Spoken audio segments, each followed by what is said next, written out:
Si Ma'am Elaine. Si Elaine, alam mo talaga pag mayaman naka-braces tapos hindi nagdidikit yung upper and lower lip. Diba?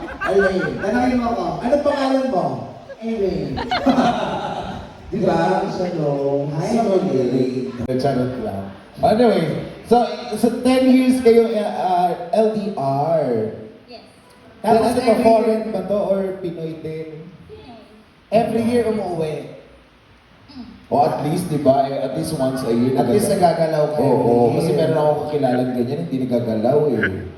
Oo, naghilom yung sugat niya eh. Tsaka may kakilala din ako, pag hindi umuwi every year eh. Oo, pero ang daming gumagalaw. Hindi. Oh. So, yun din naman. Ang ginagawa, di ba, video call. Oo. Ang nangyayari, pipicturean niya sila yung kanya. Tapos? ibabain na dito sa Pinas, ipapasok yung cellphone. Tapos tataasan yung vibrate. May baby na kayo? Yes. Wow. Isa lang. Isa lang. Tipid. Mm-mm. Kasi paminsan. Mahirap ang buhay. Kasi team song nila paminsan-minsan. Tinula.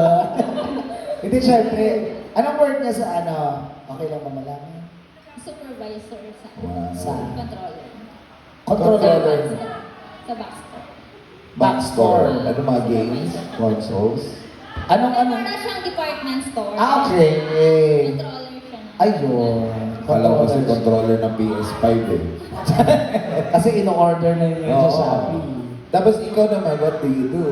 Private tutor. Tapos Manulife Insurance, baka wala pa kayong mga insurance. Ay, hindi. Kaya na, Meron ka sa, insurance sa na. lab shop insured kami mga performer. Lahat kami.